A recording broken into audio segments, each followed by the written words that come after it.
Γεια σας παιδιά, ΑΕΚ Football Club εδώ και σήμερα θα σας κάνω unboxing κάποια πράγματα που πήρα και θέλω να σας τα δείξω κιόλας και τα λοιπά. Λοιπόν, πρώτα πήρα αυτές εδώ τις κάστρες για όπλο, οι οποίες έχουν μέσα μπαρούτι. Βέβαια εδώ είναι το όπλο, αλλά είναι χαλασμένο δυστυχώς. Οπότε τις παίρνω, εγώ τις βάζω κάτω και τις κοπανώ με μια πέτρα με δύναμη και κάπως έτσι σκάνε. Κάνουν έκρηξη τέλος πάντων. Και πήρα αυτές εδώ τις πολλές ωραίες κάστρες που μπορείτε και εσείς να πάρετε κιόλας από τζάμπο ή από ένα μαγαζί που πουλάει δυναμητάκια κτλ. Γενικά έχω δυναμητάκια, ξέρω εγώ και τέτοια. Απλά δεν τα έχω δείξει ποτέ σε βίντεο. Ναι. Και ναι, anyway, πήρα αυτές εδώ τις σκάστρες που είναι αρκετά ωραίες και μπορείτε να τις πάρετε κι εσείς, ξέρω εγώ, για να κάνετε φάρσες στους φίλους σας, να τις σκάτε, ξέρω εγώ, και να τους τρομάζετε κτλ. Λοιπόν, αφήνουμε τις κάστρες στην άκρη, εδώ, και συνεχίζουμε με αυτές εδώ τις ωραίες χριστουγεννιάτικες παντόφλες, οι οποίες είναι καταπληκτικές. Εντάξει, είναι τέλειες πραγματικά. Είναι οι καλύτερες παντόφλες που έχω δει στη ζωή μου. Εντάξει, είναι πραγματικά τέλειες. Έχουν εδώ μέσα γούνα, όπως βλέπετε.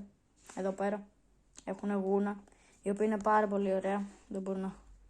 Είναι όλο γούνα μέσα, είναι πάρα πολύ ζεστές. Είναι πολύ ωραίες για το χειμώνα και γενικά για τα Χριστούγεννα. Και πραγματικά, παιδιά, άμα θέλετε, υπάρχουν στα Jumbo. Μπορείτε να πάτε να τις πάρετε. Είναι πάρα πολύ ωραίες. Εντάξει. Και θα σας βολέψουν για το χειμώνα και για τα Χριστούγεννα. Λοιπόν, και τελευταίο πράγμα που πήρα και σε έχει περάσει το Halloween, πήρα αυτά εδώ τα πολύ ωραία μπαλόνια. Halloween, βέβαια. Είναι εδώ. Ένα λεπτάκι. Είναι αυτά εδώ, έχουν και άσπρα, είναι εδώ με τέτοιες φατσούλες, όπως βλέπετε εδώ έχει φωτογραφία. Ξέρω είναι εδώ, μαύρο, εδώ με σκελετούς κτλ. Και ναι, και όλα αυτά μπορείτε να τα βρείτε στο Jumbo και σε άλλα μαγαζιά. Αλλά αυτά εδώ, τα μπαλόνια και αυτές εδώ, και αυτές εδώ τις πολύ ωραίες παντόφλες που θα σας βολέψουν πάρα πολύ για το χειμώνα, άνετα για 2 χειμώνες, εντάξει. Μπορεί και παραπάνω, είναι πολύ ωραίες. Έχουν πολύ ζεστή γούνα.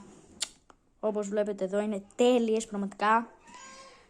Ναι παιδιά, όλα αυτά εδώ, παντόφλες, σκάστρες. Εντάξει, σκάστρες μπορείτε να βρείτε παντού. Και μπαλόνια θα τα βρείτε όλα στο Jumbo.